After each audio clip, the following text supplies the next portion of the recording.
Mayong hapon. Kini ang special edition sa Aksyon Bisaya Year-End Report 2015. Atong balikan ang mga dagkong balita karong tuiga. Mga balita nga nakapaukyab sa katilingban ug sa mga anaa sa katungdanan. Mga balita nga gisundan sa News and Information Center sa News 5 Cebu.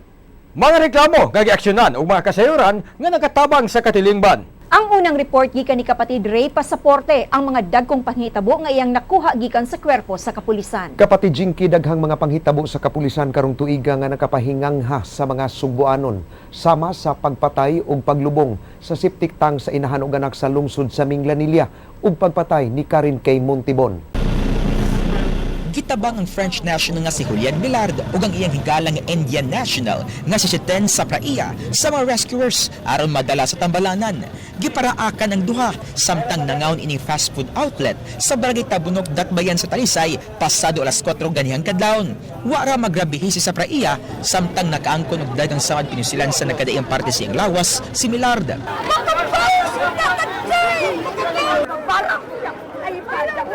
Tataw nga sagol kalagot ug kaguol ang gibati ni Marieta Ocañada samtang nagsud-ong sa namatay niyang anak nga si Attorney Amelie Ocañada Aligre kinsa giambush sa duha ka wala maihing mamuno nga nagmotorsiklo pasado alas 6 kagabi sa may Catalino L. Uwano sa barangay Luok, Dakbayan sa Mandawi. Sakay sa namatay sa gimaniho ining BMW si kanhi Radio 5 anchor ug Mandawi City Administrator Attorney Brixio Buhos ug ang accountant sa ilang gipanag-iyang law firm nga si Anthony Pino. Silang Buhos ug Pino nakaangkon og samad pinusilan ug luwas na sa kuyaw nga kahimtang sa sud sa pribadong tambalanan. Milanat og pila ka oras ug nahingpit nga naugkat ang patayng lawas sa mag-inahan nga si Virginia Sharp ug anak niini nga si Micaela 11 anyos dinhi sa Deca Homes Phase 2 sa barangay Tungkil sa lungsod sa Minglanilla. Alas 9 sa buntag gahapon, nakadawat og report ang kapulisan nga naghangyo kanila nga ablihan ang panimay sa mga Sharp. Dihang gisusi sa kapulisan uban ang mga higala sa biktima, misugat kanila ang baho sa patay, hinungdan nga ilang gisusi ang kisami aron masuta kung duna bay patay nga ilaga. Kuan pa siya kanabang lain nagbaho jud pero gatora sila patay nga ilaga lang kaya naman sila nakita nga ilaga giabli nilang kisami wala man so karon kay kanang pag-ani nila sa ubos nakita man sila kana septic tank nga dili kana septic tank ba nga pag-ana sa kuan humok pa sa moto gi open nila moto dito na kuan nga naa siya dito. Dinhi niining panimalay sa Corinthian Subdivision Barangay Suba Masulog, Dakbayan sa Lapu-Lapu napalgan sa amahan ng iyang anak nga babae nga wa nay kinabuhi ug dunay hikot sa liog. Si Karin K. Montibon, 17 anyos, usa ka tinun-an sa San Carlos University sa kursong BS Accountancy ang gipatay sa wa mailing mga tawo. Sud nga higala ang pamilyang Sun ug ang inahan ni Karen nga si Melinda nga kanhi magsilingan. Sa kasuod nila, si Melinda ang padadan og kwarta sa igsoon ni Jeneline nga tuwa sa Hawaii. Apan wa makapugong si Melinda sa panagtubang nila ni Jeneline nga iyang gibaso sa kamatayon sa iyang anak. Maato mo sa balay patan ba't mo gipadaan ba't ikang bugas? Sa bahay ka ayaw mo. Nga baga mo na ayok mo. Inyong kinabuhi kulang pa sa kinabuhi sa akong anak. Napalgan kaganihang buntag ang patayng lawas ni Agnilyn Uy sulod sa sakyanan sa iyang bana. Unang namatgunan sa usa ka security guard. Ang giparking nga sakyanan kagabi sa Almindra Street sa Barangay Mabolo, Dakbayan sa Subo. Tampo na ako sa salamin. Gapos mong tiil. Ako tingitawag na ako si Jonas, ng stay in ng building mo. Frey, narabay gigapos nga kwan dito. Ataw murag patay na. Mga sakop sa Pistales Organization ang gikaengkwentro sa mga sakop sa kapulisan kagabi didto sa lungsod sa Katmon. Ang Pistales Group kanhi mga sakop sa Philippine Benevolent Missionaries Association nga mibuwag sa ilang pundok. Ang nadakpan nga si Andrew Ocasla ang giila sa mga pulis nga presidente sa Pistales kinsa nalambigit sa robbery hold-up, carnapping, illegal drugs o gun for hire. Kadto ang mga dagkong mga panghitabo sa kapulisan karong tuiga, kapatid Jinky. Daghang salamat Ray kung himong dugo ng 2015, daghang sab mga dagkong panghitabo nga akong nahipos gikan sa provincial capital. Gimando na ni Governor Junjun Davide ang pag-serve sa suspension order ni Dumanhog Mayor Nelson Garcia sa mas daling panahon. Mato ni Davide nga bisan og way representante sa DILG, mahimorang iserve sa provincial attorney ang suspension ni Mayor Nelson sud sa 6 ka buwan. Gibisita ni Kongresista Pabling Garcia si Gobernador Junjun Davide siyang buhatan kaganiha aron ipaabot ang iyang sentimiento kabahin sa pag-implementar sa suspension order batok siyang anak nga si Dumanhog Mayor Nelson Garcia. Alang sa mga Garcia, na-misled lang ang gobernador sa desisyon sa Hunta Probinsyal sa pagsuspenso ni Nelson, labi na kay doon na pa sila'y nakaungong nga motion for reconsideration sa kasong grave abuse of authority. The governor was apparently misled by the provincial board that the decision was final already and executory, which is not true. Human sa 6 ka buwan nga pagkasuspenso, isip mayor sa lungsod sa Dumanog, nahibalik na gyud aron moserbisyo isip amahan sa maong lungsod si Mayor Nelson Garcia. Pinaagi sa usa ka suwat formal nga gipahibaw ni Nelson Garcia kang Governor Junjun Davide nga ma-expire na kagahapon ang iyang 6-month suspension. Sulob ang blue nga mga t-shirts unang miabot sa buhatan sa Comelec Provincial Office ang partidong One Cebu nga gipanguluhan sa ilang standard bearer nga si Winston Garcia. Si Garcia gipaluyuhan siyang kompletong lineup gikan sa mga kongresista ug provincial board members. Taliwa silang pagduso sa COC, nagpaabot sab ang Partidong Liberal sa gawas nga gipanguluhan ni incumbent Governor Junjun Davide. Human ang pipila ka gutlo, migawas na si Winston Garcia kinsa miduol sa gobernador ug ni Vice Governor Agnes Magpale. Sayang na nagpanunpaingon sa balay lungsod sa Cordova ang mga supporters ni Vice Mayor Therese Techi Sitoy Cho kaganyang buntag. Bit-bit nila ang karatula nga dunay hulagway niya og sa iyang amahan nga si Cordova Mayor Adelino Adi Sitoy. Magbaylo ang duha sa umaabot nga eleksyon, din ang anak ang magbayor ug ang amahan ang magbisi mayor. Makigharong ni Techi si board member Arlie Sitoy bisan gisupak kini sa iyang amahan. Ang musupak sa kong leadership mo na atos sa pikas. Pero mutuo sila sa kong leadership sa Cordova. Di aman ko sa akong vice. Waman ko ni Arlie kay para man siya sa board member. Sa pagbukas sa buhatan sa Comelec Provincial Office kaganyang buntag, miduso dayon siyang Certificate of Candidacy si Ramon Red Durano VI, isip kandidato pagkakongresista sa ikalimang distrito, sukway sa report nga si Ace Durano mo'y mulansar sa maong posisyon.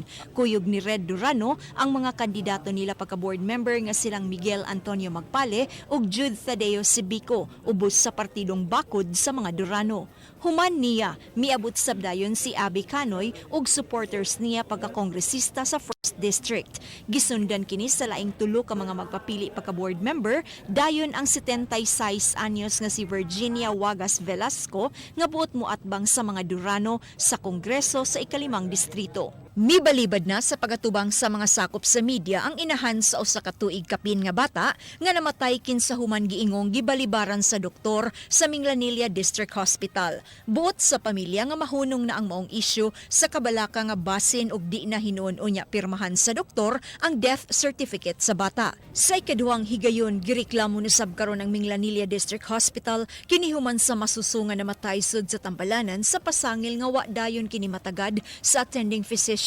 Giklaro sa pangu sa Provincial Health Office nga wa pa sila'y nadawat nga formal complaint gikan sa mga tagtungod sa mga batang namatay niadtong buwan sa Hulyo ug Oktubre apan iya gihapon kining ipasusi sa iyang buhatan. Nakadesisyon na ang gobernador sa Sugbo sa pagtaktak ni Dr. Agnes Demano sa Minglanilla District Hospital human mapamatud-i nga dunay lapso sa iyang bahin sa pagatiman sa nagmasakiton nga masuso hangtod kini namatay sa miaging semana. Gihimong basihanan ni Governor Junjun Davide ang incident report nga gisumiter kaniya sa pangu sa Provincial Health Office human sa gihimo nga investigasyon ngadto ni Dr. Dimano ug sa iyang medical staff.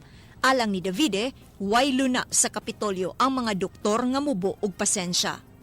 As far as this office, as the provincial government, wala na, gi-sever na namo ang service, we terminated the services of Dr. Dimano. Whether the family decides to kining siya na to exercise their right to demand something sa ba ihaban lang sa that's up to them. But Nakigtagbo ang pangu sa Provincial Health Office sa pamilya sa 39 anyos nga maestra kinsa namatay niadtong Nobyembre 18 human kini giingon nga gi-injectionan og expired nga insulin. Sa pagbisita sa news team kagabi sa haya ni Hazel Relavo, mihangyo ang bana niini nga di lang magpakuha sa kamera apan kining reseta sa doktor ug ang botelya sa insulin nga may expiration date nga January 2015 maoy gipakita nila kanamo. Nagtuo ang pamilyang Relavo nga ang gi-inject nga insulin mo'y hinungdan sa kamatayon ni Hazel. Sa labing unang higayon na himamat na gyud ni Cebu Governor Junjun Davide ang grupo nga mo'y miangkon nga responsable sa pagbutang sa Never Again banner sa Cebu International Convention Center.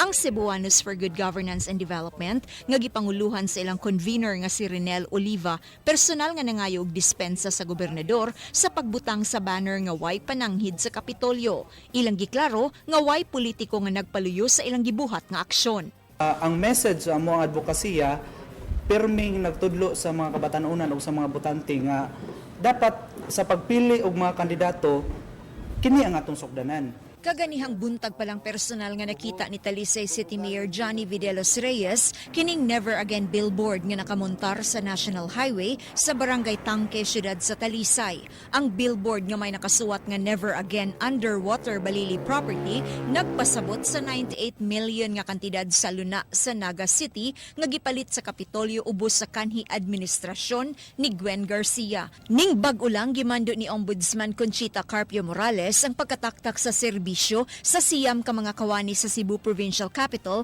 may kalambigitan sa kontrobersyal nga pagpatukod sa CICC. Sa gipakanaog nga desisyon sa Ombudsman, absuelto sa kasong administratiba si kanhi gobernadora ug karon kongresista Gwen Garcia tungod sa Aguinaldo Doctrine human siya subli nga napili pagka-gobernadora niadtong 2007 ug 2010. Ang siyam ka mga empleyado nga gimandong itaktak sa Kapitolyo pulos sakop sa Bids and Awards Committee. Gipusasan ang mga kamot ni David Ray Carpenter ingon man ang sa mga ginikanan sa 17 anyos nga dalaga kinsa gisaaran og kaminyoon sa langyaw dito sa Amerika. Matud sa hepe sa Bugos City Police Station, gidakop nila ang pensyonado nga si Carpenter niadtong Biyernes pinasikat sa search warrant gikan kang Judge Antonio Marigomen. Naabdan nila nga nagdug ang minor de edad dugang langyaw samtang nagtan-aw ra ang ginikanan niini. Miinsister si Governor Junjun Davide nga dili overprice ang ilang paliton nga heavy equipment gikan sa midaog nga highest bidder. Dili mo menos 250 million pesos nga equipment gi-award sa Kapitolyo ngadto sa highest bidder inay sa lowest bidder. Apan matud ni Governor Davide ang issue minugna lamang sa iyang mga kaatbang sa politika. Sa pagkakaroon naghuwat na lamang si Governor Davide sa aksyon ug sa pag-aprobar sa pag-award sa mga bidder sa mga sakop sa Junta Provincial sa Sugbo. as far as I'm concerned, I don't believe there was any overpriced. Kana gipanguhan na po natin na sa atong mga detractors, mga critics ba, nga ilag yung sagulan o kanang kuan. They always say nga doon ay overpriced, nga doon bidding was suited for one supplier, di na tinuod, no? I already made a statement to that effect, no? Kapatid Jinky, murag mas gubot pa sa lukot ang nahitabo sa City Hall karon tuiga. Ang drama karon, Team Rama versus BOPK nga sama og nag-ilog sa kaduaan. SRP ug ang natulog nga SB1. Mas muinit pagyud ang bangi tungod sa pagkasuspenso sa mayor sa Sugbo ug mahitabong pinili ay sunod tuig. Kinsa ka ang makaangkon sa trono. Sulob ang mga puti nilang sinina sayo nga nagtapok kaganihang buntag ang libuan ka mga empleyado sa Cebu City Hall dinhi sa Plaza Sugbo. Naghikot sab sila og mga itom nga armband agi protesta sa nasuspende nga supplemental budget nga naglangkop sa Productivity Enhancement Incentive Bonus nga nagbalor og 77.3 million alang sa mga empleyado. Usa sa mga misalmot ang empleyadong si Ronald Lapinya. Kinsa miingon nga ang iyang di pugngan sa konseho ang pagpatuman sa PEI tungod kay katungod nila kini ug angayan silang makabenepisyo niini. Pero naa sa atong tan-awon kung kana bang gipasar nga budget para pa sa kanabutan ug kaayuhan. Kung kaayuhan man lang sa kinabagan, dili ta magtanaw ug naa ba na sila sa pikas sa wala para sa katibukan. Kay mao na tinuod og sincero nga public servant. Kung kana ila na gitanaw para silang gawalingon. So wala may parents nga wala man kay nagamit Hilabihang nakayawyaw paggawa sa Session Hall kining grupo sa mga kababayan nga mipailang mga solo parents nga beneficiary sa ayuda sa City Hall. Wa sila makauyon sa mga sakop sa BOPK sa konseho nga mibabag sa pagtuki sa supplemental budget karon tuiga. Ang 2.8 billion peso supplemental budget nga gigagubta naglangkob sa 77 million productivity enhancement incentive bonus sa mga empleyado sa City Hall, 87 milyones pesos alang sa garbage tipping fee ug uban pa. Lakip sab sa supplemental budget ang paghatag og financial assistance sa mga nagrehistro nga solo parents. Si Consel James Cuenco sa iyang privilege speech din mipadayag sa iyang kasagmuyo ug kalagot sa gihimo sa konseho. Primarily because I feel betrayed, disgusted, and angry. Gikabalakan nga masuspenso ang mga empleyado nga misalmot sa gipahigayong panagtapo kagahapong adlaw at tubangan sa Cebu City Hall. Kinsa nagkahiusa sa pagpakita nila og suporta sa gihimong pagsuspende sa supplemental budget, dinhay sukip ang mga incentive sa mga kawani. Gipasabot sa Civil Service Commission nga base sa 1987 Constitution, ang empleyado adunay katungod sa pagpagawa siyang kasagmuyo apan aduna kini limitasyon. Sama na lang sa pagsulubog armband o color coding. Apan hugot nga gidili ang pagsalmot sa usa ka government worker og mas rally labi na kung matunong sa oras sa ting trabaho. And in mind, Manggod, when we join government service and when we take our oath, primary concern gid nato is the delivery of public service. So in no instance gamito nato ang official government working hours for our own interest, no? Like to signify or to make a stand sa ato ang side of a particular issue or cause. Masaligon ang Team Rama nga malangkat nila ang kadaugan sunod eleksyon kini tungod sa mga taong naglangkob sa ilang line-up. Lord, I'm not worthy that you should enter. Sayo kaganihang buntag, nagmisa dinhi sa makasaysayanong Port San Pedro ang tanang sakop sa Team Rama. That's why I'm looking at this other man. Human sa misa, gitag sa tagsa og pailaila ni Mayor Michael Rama ang tanang kandidato ubos siyang partido. Gisunod sabdayon ang pagbendisyon sa mga kandidato. Napuno ang San Pedro Kalungsod Chapel sa South Road Properties sa tanang mga supporters ug sakop sa Bando Osmeña Pundo Kauswagan kaganihang buntag. Apan sawa pa pormal nga gipailaila ni former Mayor Tomas Osmeña ang iyang mga kandidato, gipahigayon una ang Santos nga misa. Gisunod sabdayon ang pagbendisyon sa mga kandidatong mulansar sa South ug North sa dakbayan sa Sugbo. We're going to fight hard and we're going to give him diarrhea. Just a point of observation. Huwag gihapon mahuman ang panaglalay sa konseho sa nag-ung-ung nga supplemental budget. Sa miaging sesyon, nagmagahi ang mga konsehal nga kaalyado sa BOPK sa pagtuki sa 2.7 billion pesos nga supplemental budget sa dakbayan. Ug sama sa miagi, mao gihapon ang nahitabo usod sa Session Hall. Nangangyo ko sa ilang pasaylo tungod sa atong sobrang nga panaglalis nga wala gyud nato ma-deliberate ang atong supplemental budget number 1. Si Vice Mayor Edgar Labella, mipadangat siyang privilege speech din nangayo siya og pasaylo sa mga apektado sa pagsuspenso sa deliberations of supplemental budget. Dako ang panghinaot ni Labella nga musabot ang mga apektado sa supplemental budget ug hatagan pa sila og igong oras. Unsa man unya ang mahitabo nga kung kada budget deliberation, whether supplemental or annual budget, naa na sa laing talpulano nga file o kaso, ato lang bang hunungon ang atong pag-deliberate sa usa ka budget, whether annual or supplemental? Sawa pa miduso silang Certificate of Candidacy, gipahigayon una og Santos nga misa ang Bando Osmeña Pundo Kauswagan sa St. Therese of the Child Jesus sa Maylahog. Human ni Simba, nagmotorkada dayon ang grupong BOPK paingon sa Plaza Independencia. Din didto nagpaabot ang mga supporters sa BOPK.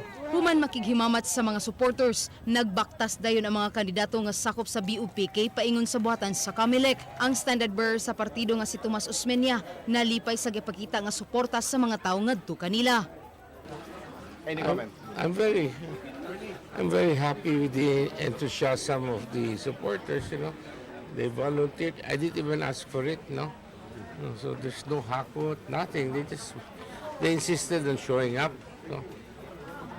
I'm very happy with a very warm reception. You were getting even along the road now.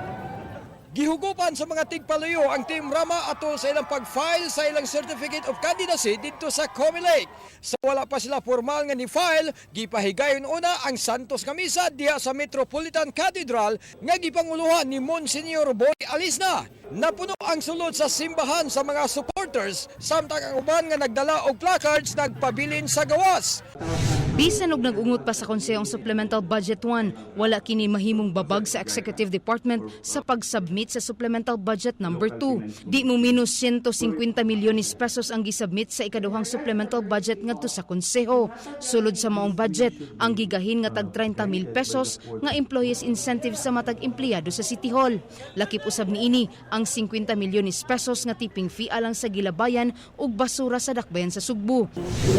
So since the staff from the Office of the Mayor refused to receive it, by operation of, we will just post it at the Office of the Mayor, in front of the Office of the Mayor, and it will be deemed as served because the service has already been made.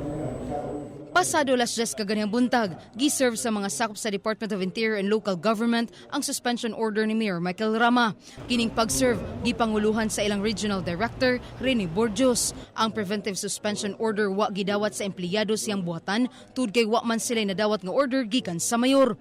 Matud pa ni DILG 7 Regional Director Rene Borjos, nga bisan pa man og wa si Mayor Michael Rama, makonsiderar kini nga balido ug hingpit nang nasuspenso ang mayor. Pero bisan pa kung wala sila, ang policy, the rules of court which applies in the supplementary capacity allows kung wala, personal service, kung wala sila, personally, posting. So automatic karong adlaw si Vice Mayor Labella na yes, may operation na sa Mayor. May operation na. Karong buntag mipahigayon og prayer rally ang mga supporters ni Rama nga gipasigdahan sa usa ka Santos nga misa. Tuod man, mipakita na si Mayor Michael Rama uban kang Vice Mayor Edgar Labella ug pamilya niini. Human ang Santos nga misa, mihatag ang mayor siyang speech isip katapusang adlaw pagka-mayor. Matud pa niini nga nindot untag ang iyang pagbarug atubangan sa katawhan, iyang city address o baka Christmas party.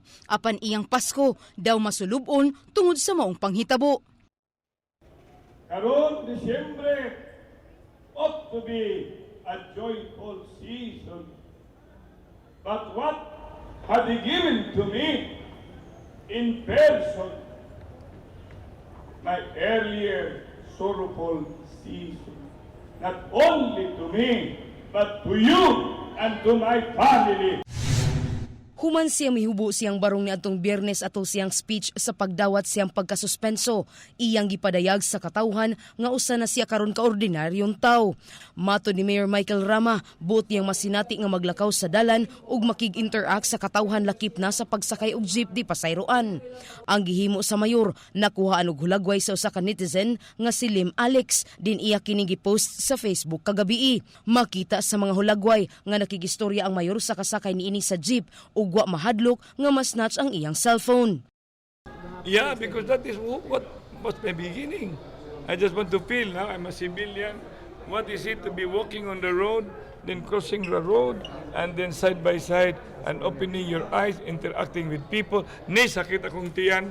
Kung gubot ang Kapitolyo ug City Hall, naasay mga kontrobersiya ang Archdiocese sa Sugbo na ay mga pasangilis sa pagpagdagmal kuno sa mga pari. Gawas ini, nabisi sa mga simbahan sa nigsingabot nga International Eucharistic Congress sunod buwan.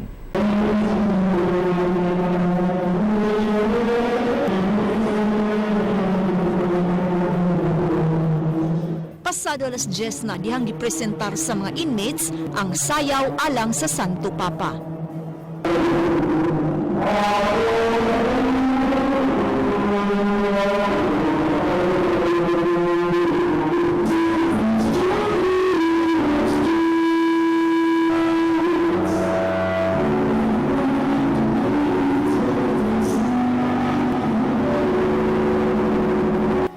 Kasagaran sa mga nitanaw, giganahan sa presentasyon. Despite yun na sila sa SUD, kaya ni-conjure sila na to present something for the Pope on his arrival. So, we're touching kayo. 3, 2, 1, 0. Subling gilusad sa Dilab Foundation ang ilang kampanya kung unsaon pagpili og kandidato sa umaabot nga eleksyon. Sumala sa sumbanan nga ilang giapod-apod ngadto sa mga panimalay, gikinahanglan nga mopasar sa 5 ka kategorya ang kandidato. Aron sa yun matiman-an, nag-una ang mga letra niini sa pulo nga laser. Ang duha ka momot gimugna sa Archdiocese of Cebu isip suporta sa gitinguha nga beatification pagkasanto sa Bisaya nga Arsobispo. Kini himuon matag adlaw nga Huwebes nga salmutan sa nagkalain-laing vicariates sa Archdiocese sa Cebu. 8 ka buwan na ang milabay apan karon pa lang nakaangkon og kaisog ang 17 anyos nga babay nga atong gitago sa pangalan nga Carla sa pagreklamo batok sa kura paroko sa parokya sa San Rafael de Arcangel sa lungsod sa Aluginsan. Sa eksklusibong pakiginabi kang Carla, iyang gibutyag nga gipanamastamasan siya ni Father Prudencio Operanio ni adto pang buwan sa Disyembre atol sa Misa de Gallo. Ni anan Father nga, day pagaksa ko day. Muto ni ana ko nga di ko Father, dili ko Father. Muto na ana bitaw siya. Ay sud lang dito sa sakyanan day kay napa dito daghang mga prutas day pangwa dito tanan day nangalapan ng mga saging. Ana, muto ako rubong gikuan. Pag sud na ko kani sud man pud si Father og iya kong gipasabak siyang paa. You promise respect and obedience to me and my successors. I do. 14 ka mga deacons ang nakadawat sa sakramento sa ordinasyon ug nahimong mga pari dinhi sa Cebu Metropolitan Cathedral kaganihang buntag. Naghuot ang simbahan nga napuno sa mga paryente ug higala sa mga bag-ong gipang-ordinahan. Mao kini ang labing daghang giordinahang pagkapari sa Sugbo sukad niadtong 1993. Wa pa nakasugod sa ilang formal nga investigasyon ng Archdiocese of Cebu kabahin sa reklamong pagpanapat sa pari sa bituon dumanhog sa tindera ug burger stall. Matod sa tigpamaba sa Archdiocese of Cebu Monsignor Joseph Tan, naghuwat pa sila nga dunay formal nga reklamo nga isang at ngadto kanila ug gamataga na sila og kopya sa police blotter. Apan gitun-an na sa Episcopal Vicar ang kaso, ilabi na nga mikatap na ang maong balita. Ang Executive Director sa Sinulog Foundation nga si Ricky Ballesteros mipaybaw nga 60% na silang andam alang sa dakong kasaulugan. Tungod sa launching nga Sinulog Goes Global, iyang gibutyag nga nakig-alayo na sila sa mga nagkalain-lain nga tunghaan, din mosayaw sila og mga international dance subay sa tugtog sa Sinulog. Naglaraw karon si Cebu City Mayor Michael Rama nga pabutangan og dugang CCTV cameras ang tanang entry ug exit point sa Sugbo. Kiniisip pagprotektar sa mga posibleng daotang tawo musud sa Sugbo nga naglaraw sa paghimo og kadaot dinhi. Kiniilabi na nga nagsing-abot na ang mga dagkong aktibidade sa Sugbo sama na lang sa International Eucharistic Congress ug Sinulog.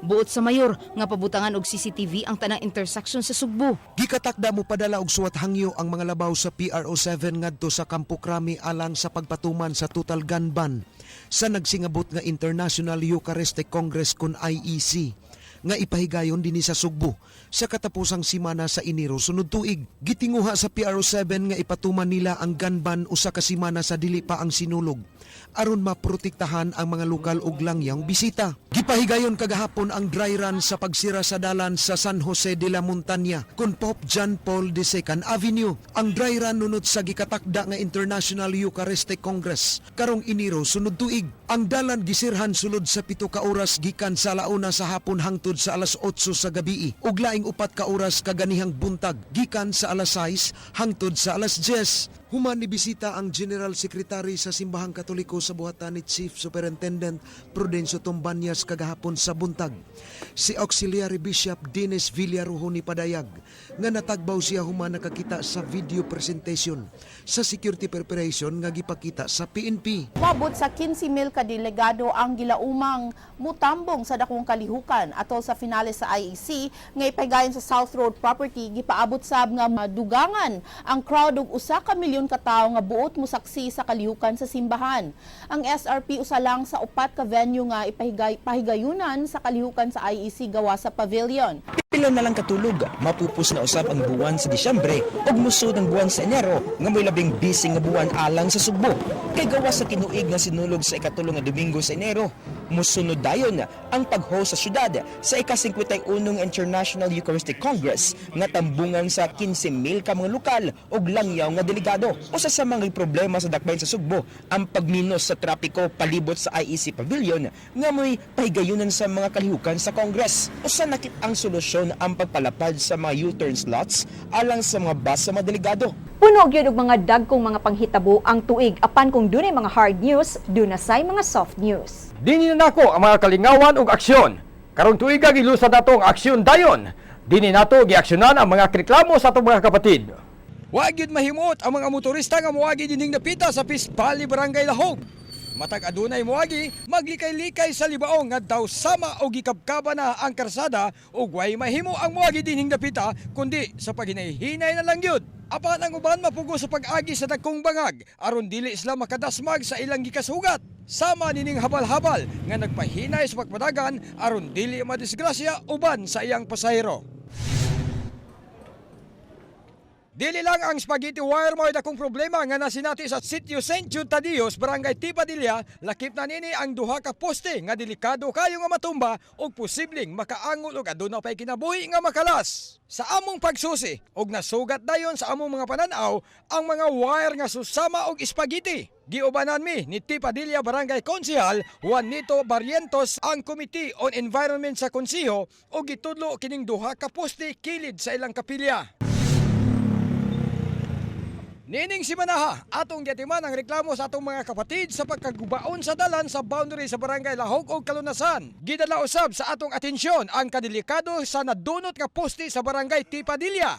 Congratulations sa mga nahintungdan nga ila kining giaksyonan dayon. Ang Visayan Electric Company nga nakakita sa reklamo sa taga-barangay Tipadilla, walay langan mibisita sa lugar ug ilang nakita nga nalata nga poste nga gipanag-iya sa Globe Telecom. Dugay na nga problema sa mga motorista ang kabataan nga magduwa og skateboard sa kadalanan. Walay giila nga lugar ang mga kabatanunan dinhi sa Sugbo. Basta aduna lay lugar nga mahimo nilang kaduaan. Sagad sa lugar nga ato sila magduwa kanang karsada nga plain kayo ang pagka-asfalto ug hayag usab ang lugar. Sama nini ana ang magduwa atubangan sa usa ka fast food chain. Isunod, Allah, sunod ay lindot. Sunod ah! Mao kining karsadaha nga among gisubay nitong Lunes sa gabi ug mausab kini ang among nakita. Delikado man tuod ang gibuhat ini mga minor de edad nga naa sa karsada nga nagduwa. Apan tungod kay sila nalingaw silang gibuhat, bahala ug unsay mahitabo. Among gimuan sa pag-follow up ang gibuhat sa mga minor de edad ug nag-abot mi sa barangay Tanod sa barangay Zapatera nga mibadlong sa mga batanon. Subli na usab unta nga mag-skateboard o roller skating ang mga batanon atol sa akong pag-interview ni barangay Tanod Arnel Rubines. Nag-abot-abot ang mga batanon apan gibadlong sila sa tanod. Demolisyon! Mao'y sagad nga atong makita sa mga balita sa TV o pamantalaan. Gumikan kay Wailuna nga sarang katukuran alang sa usa ka panimay. Among gisuroy niya tong Sabado sa gabi ang siyudad sa Sugbo. Among nakita kini mga tawo nga nagtanaw og salida nga gikan sa usa ka establishmento. Among gisusi usab ang mga skywalk og mao kini ang among nakita. Among natlan kining usa ka pamilya nga natulog diha sa may skywalk sa Natalio Bacalso, haduol sa Salazar Institute of Technology. Skywalk sa Mambaling, ilabi na diha sa Jones Avenue, kilid sa Avellana National School.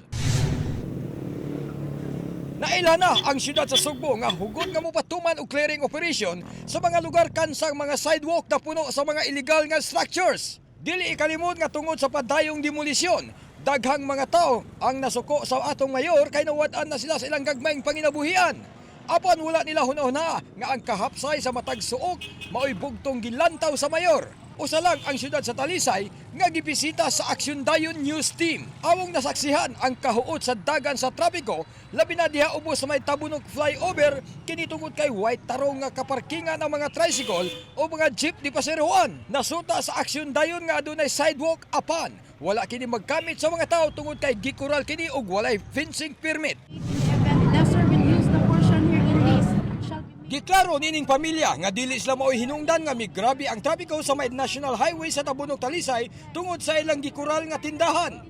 Matud pa nga wa sila kontrol sa mga mobile store nga naadaplin sa karsada. Iyang gipakita nga wa sila makalapas sa dalan base sa gipasangil kanila. Dugang panini nga igo lang nila nga gikural ang lugar nga giabangan sa mga tindahan tungod kay ila naman kining gamiton. Di sa tinuod nga naka-cosmic traffic kay kanago diha di man ka wa man tay authority nga mapapahawa ning mga mobile vendors.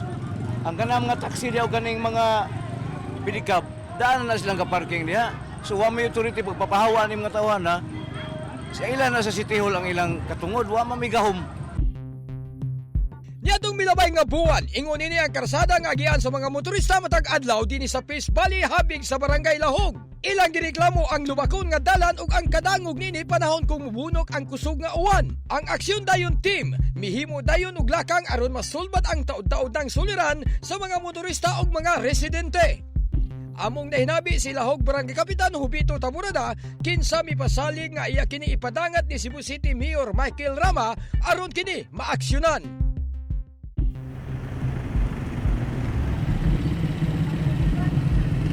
Namaktikdan sa aksyon dayon team nga gisirha na ang maong dalan. Kini tungod kay gisugda na ang pagpa-asfalto nini. Mao katong mga gisundan nga mga balita sa kinatibukang pwersa sa News and Information Center sa News 5 Cebu. Sa tanang mga hitabo sa hilak ug bahakhak, kauban mi ninyo kapatid. Kami ang inyong mga saksi. Kami ang inyong mga higala. Bisan asa, bisan kanusa, kapatid. Kay di lang kutob sa balita, kami ang kauban ninyo sa Aksyon!